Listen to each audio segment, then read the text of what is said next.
Hello everyone, आप सभी ने उज़ुमा सीरीज पे जो लव एंड सपोर्ट दिखाया उसके लिए आप सभी का शुक्रिया। और इसीलिए उज़ुमा सीरीज को कंटिन्यू करते हुए मैं आज आपके लिए इसका पार्ट 3 ले आया हूँ। और पार्ट 3 की ये मांगा वीडियो पहले की दोनों वीडियो से काफी ज्यादा इंटरेस्टिंग और हॉरर होने वाली है। पार्ट 1 और पार्ट 2 और पार्ट 3 इन तीनों की मांगा का PDF मैंने टेलीग्राम चैनल पे अपलोड कर दिया है। और अगर आप मांगा पढ़ने के शौकीन हैं तो आप हमारे चैनल को जरूर ज्वाइन करना। तो अब प्रभु का नाम लेते हुए पार्ट 3 स्टार्ट करते हैं।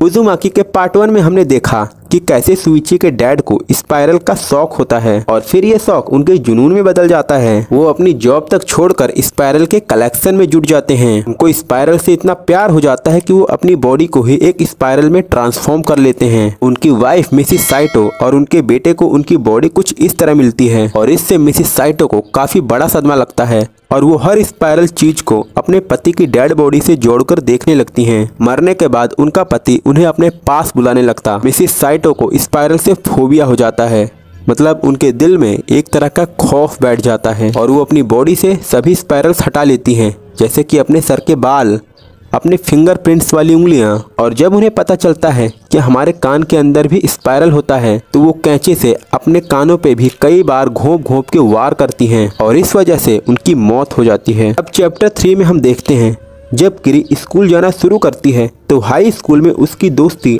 अजामी कुरुटामी से हो जाती है, जो कि मिडोरियामासी से आई थी। और अजामी लुक्स में काफी ज्यादा ब्यूटीफुल होती है, पर अब किरी को इस बात से रिग्रेट है कि आखिर वो उससे मिली ही क्यों। अगर वो उससे नहीं मिलती तो सुइची भी उससे नहीं मिलता और जो कुछ भी कांड हुआ हम उसको होने से बचा लेते। पर उससे मिलने के बाद ऐसा भी क्या हुआ ये तो हमको आगे स्टोरी में पता चलेगा। जिस दिन से अजामी स्कूल स्टार्ट करती है, फर्स्ट डे से ही लड़के उसके चारों ओर मंडराने लगते हैं। एक लड़का उसको लव लेटर देता है पर वो लड़की उसको इग्नोर करके सीधा चली जाती है। इस लड़की के साथ किरी भी थी। एक लड़का मोटर बाइक से आता है और कहता है क्या तुम मेरी राइड एंजॉय करना चाहोगी, पर अजामी उसको भी इग्नोर करती है और बोलती है लेट्स गो किरी। फिर आगे चलते चलते किरी बोलती है तुम तो काफी ज्यादा पॉपुलर हो। अजामी कहती है नहीं ऐसी बात नहीं है, तुम भी देखने में सुंदर हो। जैसे जैसे समय बीतता है लोगों के बीच एक अफवाह फैलने लगती है। किरी अपनी सहेलियों के साथ बैठी होती है। एक लड़की कहती है कि क्या तुम अभी भी अजामी के साथ रहती हो, अगर हो तो तुमको उसके साथ नहीं रहना चाहिए। किरी पूछती है पर ऐसा क्यों? ऐसा इसलिए क्योंकि वो बॉयज को अपने लुक से अट्रैक्ट करती है और जब लड़के उसके पीछे पागल हो जाते हैं तो वो उसको छोड़ देती है। लोग तो ऐसा कहते हैं कि उसके पास एक मैजिकल पावर है, एक मैजिकल पावर जो कि लड़कों को अपनी तरफ अट्रैक्ट करती है।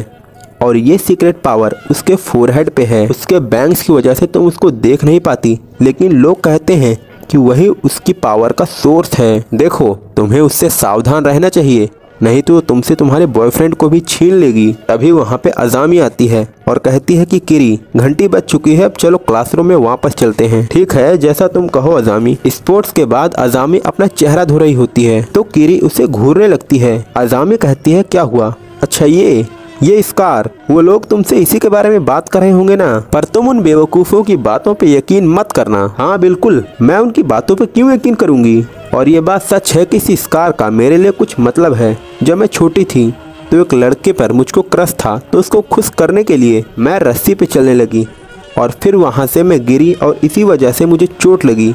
यही है इस स्कार की कहानी। पर पता है कमाल की बात तो ये है कि इसी स्कार की वजह से हम दोनों में दोस्ती हो गई। कभी कभार तो मैं भी सोचने पे मजबूर हो जाती हूँ क्या होता जब इस स्कार में लड़कों को अट्रैक्ट करने की पावर होती। और जब से मुझे ये स्कार मिला है तब से हर एक लड़का मुझे पसंद करता है। पर यह बस एक कोइंसिडेंस है, इसका पावर से कुछ लेना देना नहीं है। किरी वहाँ पे खड़े खड़े कुछ देर कुछ सोचती है और फिर वहाँ से जाने लगती है। अरे हम लोग साथ नहीं जाने वाले क्या? ऐसा बोलते हुए अजामी उसका पीछा करती है। किरी कहती है आई एम सॉरी पर मुझे किसी से मिलना है। और वो तुम्हारा BF है ना? अरे मैं जानती हूँ कि वो सुइची साइटो है, लेकिन वो मिडोरियामा स्कूल में नहीं जाता ना। मैंने उसको चुपके से स्टेशन पे देख लिया था। तुम मुझको उससे मिलवाती क्यों नहीं हो? मैं उससे मिलना चाहती हूँ। किरी थोड़ा हिचकिचाती है और बोलती है ठीक है जब तुम्हारी मर्जी है तो मैं मिलवा देती हूँ। किरी उसको बताती है कि उसका एक बहुत ही हॉरिबल एक्सपीरियंस है। उसने फिलहाल में अपने माता पिता दोनों को खो दिया। अब ये दोनों लड़कियाँ सुइची के घर पहुँचती हैं। किरी बोलती है हेलो सुइची। सुइची बाहर आता है और बोलता है कम ऑन। किरी इंट्रोड्यूस करवाते हुए बोलती है सुइची ये है मेरी क्लासमेट अजामी कुरुटानी। हेलो तुम मुझे अजामी कह के बुला सकते हो। उसको देखते ही लड़के को होश उड़ जाते हैं, उसको हार्ट अटैक आ जाता है। उसके चेहरे पे पसीना और दिमाग सुन्न और ठंडा होने लगता है। उसका डर बिल्कुल बाहर तक झलक रहा था।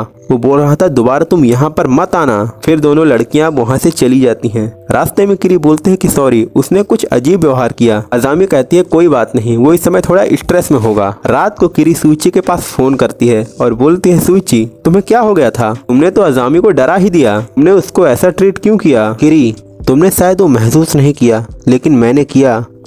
उसमें कुछ तो अलग था, वो बिल्कुल वर्टिगो, एक स्पाइरल की तरह लग रही थी। सुइची तुम क्या कह रहे हो? हाँ वो एक स्पाइरल है, वो सारी स्पाइरल से घिरी हुई थी। तभी बेल बजती है। लड़का सोचता है इतने रात को कौन हो सकता है। वो गेट खोल के देखता है तो वहाँ पे अजामी होती है। अरे तुम यहाँ क्या कर रही हो? तुम ऐसे पहले लड़के हो जिसने इस तरह मुझे ट्रीट किया है। ऐसी कौन सी चीज है जो तुम्हें मुझे पसंद नहीं आई? का जोर जोर से चिल्लाने लगता है कि क्रूजो से बाहर जाओ, और लड़की मानने को तैयार नहीं थी। वो लगातार उसके पास आए जा रही थी। लड़की उसके पास आके कहती है कि जितने भी लड़कों ने मुझे देखा वो मेरे प्यार में पड़ गए और तुम मुझे रिजेक्ट कर रहे हो। तभी लड़का देखता है कि उस लड़की के फोरहेड पे स्पाइरल बढ़ने लगता है। वो कहता है कि तुम वहाँ पे क्या छुपा रही हो? तुम्हारे माथे पे, तुम्हारा मतलब ये स्कार? तो किरी ने तुमको इसके बारे में बताया होगा। लड़का कहता है वो सिर्फ एक स्कार नहीं है, वो एक स्पाइरल है। मैं उसको फील कर सकता हूँ, मैं उसको देख सकता हूँ। एक क्रीसेंट शेप का स्कार, इससे क्या प्रॉब्लम हो सकती है? शुक्र है कि इसी की वजह से आज तक मैं किसी के प्यार में नहीं पड़ी। लड़का उसको देखता है जो कि एक स्पाइरल शेप का था। लड़का कहता है मैं इसको जानता हूँ, मिरर में तो देखो, ये कोई क्रीसेंट नहीं है, एक स्पाइरल है। लड़की मिरर में देखती है और सच में वो शॉक रह जाती है और कहती है कि क्रीसेंट शेप का था, हो सकता है कि बढ़ने के साथ साथ ये स्पाइरल शेप का हो गया हो। लड़का कहता है ये सब सिर्फ कुरुजुचो की वजह से हुआ है, क्योंकि ये जगह ही श्रापित है स्पाइरल से। इस श्रापित जगह से तुम जितना जल्दी हो सके निकल जाओ और मिडोरियामासी में जाओ। और उस लड़के की बात को ना मानते हुए उल्टा वो लड़की रेंट पे अपने पेरेंट्स को भी वहाँ पे बुला लेती है। अब हर रात वो लड़की आके सुइची के दरवाजे को पीटती है और उसको दरवाजा खोलने के लिए बोलती है। वो लड़की चीखती है और बोलती है कि जितने भी लड़कों ने मुझे देखा वो मेरे बारे में ही सोचते रहते हैं, और अब मुझे पता चल रहा है कि ये कैसा महसूस होता है। मैं तुम्हारे बारे में सोचना नहीं बंद कर पा रही, और अब मैं हमेशा तुम्हारे बारे में सोचती रहती हूँ। फिर एक दिन अजामी और किरी की मुलाकात होती है। किरी कहती है कि मैं नहीं चाहती कि तुम उसके आसपास भी भटको, वो मेरा बॉयफ्रेंड है। अजामी कहती है कि मैं भी उसको बहुत पसंद करती हूँ और देखना वो भी मेरी फिक्र करने लगेगा। अब देखो दोस्तों, यहाँ पे वही कहानी हो रही है जिसके लिए पहले से ही किरी को लोगों ने आगाह कर दिया था कि तुमको इस लड़की से सावधान रहना चाहिए। फिर एक हवा का झोंका आता है, एक स्पाइरल वाला विंड वुल। अभी किरी कुछ ऐसा नोटिस करती है जिसको देख के उसकी आंखें फटी की फटी रह जाती है। वो अजामी के माथे पे कुछ ऐसा स्पाइरल देखती है। अब ये स्कार कोई छोटा मोटा नहीं है, ये साफ साफ एक स्पाइरल नजर आ रहा है। वो कहती है अजामी तुम्हारे माथे पे क्या है? अजामी रुकती नहीं, बस वहाँ से भागते जाती है। फिर अजामी आगे जाके एक जगह छुप जाती है। वहाँ पे उसकी मुलाकात एक लड़के से होती है जिसका नाम ओकाडा होता है, जो कि क्लास सी से था। लड़का उससे कहता है तुम मेरे साथ रहो। अजामी कहती है कि तुम बस मुझे अकेला छोड़ दो। वो लड़का कहता है मैं जानता हूँ तुमने ये सब किया, लेकिन मैं अपने आप को तुम्हारे पास आने से रोक ही नहीं पा रहा। मैं बस तुम्हारे पास रहना चाहता हूँ और इसमें मैं कुछ नहीं कर सकता। मेरे को ऐसा लगता है कि मुझे कोई तुम्हारी ओर खींच रहा है। अगले दिन से अजामी स्कूल आना बंद कर देती है और ये भी स्टूडेंट अपार्टमेंट की वजह से जाना छोड़ देती है। पर डोर पे कोई आंसर नहीं मिलता। ना जाने वो अपने रूम में क्या सोच रही होगी। आखिर उसके फोरहेड पे हुआ क्या? वो बिल्कुल एक स्पाइरल जैसा था जो कि उसके स्कल को डिग करे जा रहा है, खोदे जा रहा है, और वो धीरे धीरे बढ़ता भी जा रहा है। लेकिन सोचने वाली बात नहीं है कि ऐसा हो कैसे सकता है। कुछ दिन ऐसे बीत जाते हैं। एक दिन किरी के पास एक कॉल आता है। हेलो, इट इज मी किरी। आवाज आती है, क्या तुम किसी ओकाडा नाम के आदमी को जानती हो? सुइची को किरी बताती है नहीं। ये है कौन? मैं भी नहीं जानता। उसने मेरे पास एक फोन किया और वो मुझसे मिलना चाहता है और उसको मुझसे तुम्हारे बारे में बात करनी है, और अभी वो मुझसे पार्क में मिलने वाला है। बातों से तो ऐसा लगता है कि तुम उसकी क्रश हो। लड़की कहती है मुझे इसके बारे में कुछ नहीं पता। किरी को समझ नहीं आता आखिर ये सब क्या हो रहा है और किसके बारे में है। लड़की अब पार्क की ओर चली जाती है। वहाँ पे उसको एक लड़की दिखती है जिसने कैप लगाई होती है। शायद से ये अजामी हो सकती है। अजामी, क्या वो तुम हो? वो लड़की पीछे अपनी मुंडी घुमाती है। अजामी कहती है कि मैं तुम्हारे बारे में थोड़ा चिंतित थी किरी। मुझे अपनी लेफ्ट वाली आंख में थोड़ा अजीब सा महसूस हो रहा है। मैं उससे फोकस नहीं कर पा रही।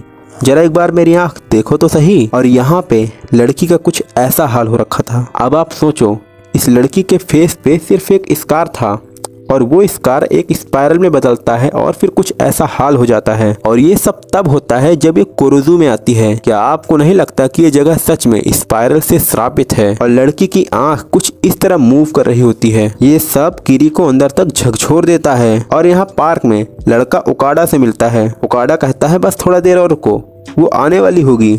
कौन? किरी? नहीं, देखो वो आ गई। और आने के बाद ओकाडा कहता है ऑलराइट, जैसा तुमने कहा था मैं सूची साइटो को यहाँ पे ले आया, अब तो तुम मेरे साथ रहोगी ना? लड़की कहती है कि मेरा तुमसे कोई काम धाम नहीं है, बस तुम अपने घर जाओ अब। लेकिन तुम्हारे वादे का क्या? तुमने जैसा कहा मैंने वैसा किया। मुझे अपने प्रॉमिस से कुछ लेना देना नहीं है, मुझे तो बस सुइची से मिलना था। अब उस लड़के को बहुत गुस्सा आता है। वो उसको झूठी बोलते हुए उसके फेस पर तेज से पंच करता है और अब वो स्पाइरल और भी ज्यादा बढ़ चुका था। लड़की हंसती है और बोलती है क्यों, अब तुम्हें क्या हुआ? और वो लड़की उस लड़के को कुछ इस तरह अपने अंदर खींच लेती है। वो लड़का ना जाने कैसे उस स्पाइरल में धीरे धीरे समाने लगता है। वहाँ पे किरी भी चीखते हुए आती है और बोलती है वहाँ पे कौन है? सुइची, तुम कहाँ गए? सुइची तुम कहाँ हो? और सुइची यहाँ पे अपनी जान बचा के एक पेड़ पर बैठा था। वो कहती है तुम यहाँ क्या कर रहे हो? लड़का कहता है उसको छोड़ो। उस लड़की ने ओकादा को अपने अंदर समा लिया और अब वो उसको खत्म करने वाली है। और एक समय ऐसा आता है कि वो स्पाइरल खुद उस लड़की को ही अपनी बॉडी में समा लेता है। अजामी कुरोटानी अब सर से लेके पैर तक पूरी खत्म हो चुकी थी। अब उसका कुछ भी नहीं बचा था। और इसी के साथ उजुमाकी स्पाइरल इनटू हॉरर कि चैप्टर 3 का यहीं पे एंड होता है। अब पूरी वीडियो देखने के बाद आज का चैप्टर 3 आपको कैसा लगा मुझे कमेंट बॉक्स में बता के जरूर जाना। और मैं तो अब नेक्स्ट मांगा स्टार्ट करने के बारे में सोच रहा हूँ, लेकिन बाकी आपको क्या चाहिए, नेक्स्ट मांगा या फिर इसी सीरीज को कंटिन्यू किया जाए, मुझे कमेंट में बता देना। और नेक्स्ट पार्ट को जल्द से जल्द देखने के लिए हमारे चैनल को सब्सक्राइब करना और अपने दोस्तों में भी शेयर कर देना। और ये मांगा पढ़ने के लिए टेलीग्राम चैनल को भी ज्वाइन कर लेना। तो मिलते हैं अब हम अगले वीडियो में, तब तक के लिए बाय बाय, सायोनारा।